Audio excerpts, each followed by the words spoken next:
कुछ दिन पहले मेरे पास एक थैंक यू कार्ड आया जिसमें एक लेटर भी था। यह लेटर आउट ऑफ इंडिया से आया था। मैं सोच रही थी ये किसने भेजा होगा, तो मेरी नज़र भेजने वाले के नाम पर गई। वहाँ नाम लिखा था सुजाता। बहुत सोचने के बाद भी मुझे याद नहीं आ रहा था कि मेरी इस नाम की कोई फ्रेंड या रिलेटिव है। फिर ये कौन है, किस बात का थैंक यू कार्ड भेजा गया। मैंने वो लेटर पढ़ा जो इस तरह था। प्रणाम मीनाक्षी जी, मेरा नाम सुजाता है।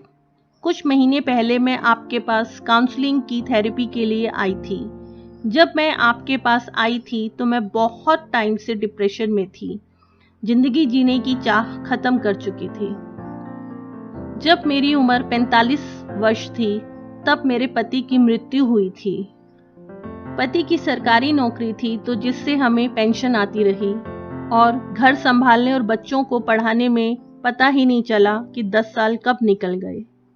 पति की मृत्यु का दुख मना ही नहीं सकी क्योंकि जिम्मेवारियां बहुत थी जिन्हें निभाना बहुत जरूरी था।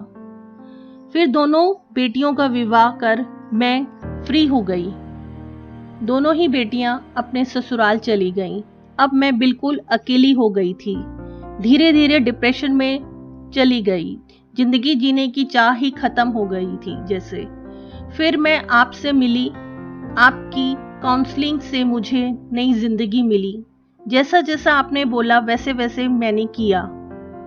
जैसा आपने बोला था वैसे ही मैंने अपनी दिनचर्या रखी। अपने अवचेतन मन को सब बताने लगी कि मैं क्या चाहती हूँ। शाम के वक्त पास के पार्क में जाकर कुछ समय बिताने लगी। मैं रोज वहां जाने लगी। करीब 3 हफ्तों के बाद वहां मेरा परिचय एक रिटायर फार्मिस्ट से कराया गया। मुझे यह दयालु, समझदार और बहुत धार्मिक व्यक्ति लगे। वह मेरी प्रार्थना का सही और उत्कृष्ट जवाब था। कैसे? उसके अवचेतन ने जवाब दिया। 1 हफ्ते के अंदर उसने मुझे विवाह का प्रस्ताव दिया और हम अब यूरोप अपनी हनीमून यात्रा में हैं। मैं जानती हूँ कि मेरे अवचेतन मन के अंदर ही बुद्धि ने ईश्वरी कर्म से हम दोनों को साथ मिलाया। उस औरत को पता चल गया था कि खजाना उसके अंदर ही था। उसकी प्रार्थना सच्चे दिल से की हुई थी। उसकी स्वीकृति को अवचेतन मन ने ग्रहण किया जो एक रचनात्मक माध्य है।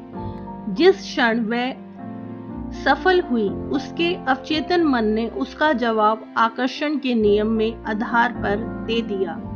बुद्धिमत्ता और ज्ञान से भरपूर उसके मन की गहराइयों ने दोनों को ईश्वरीय क्रम में मिला दिया।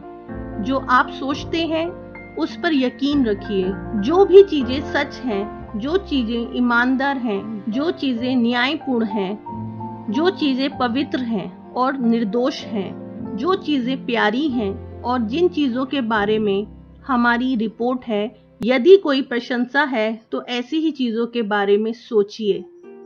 आपकी हर मनोकामना पूर्ण होगी।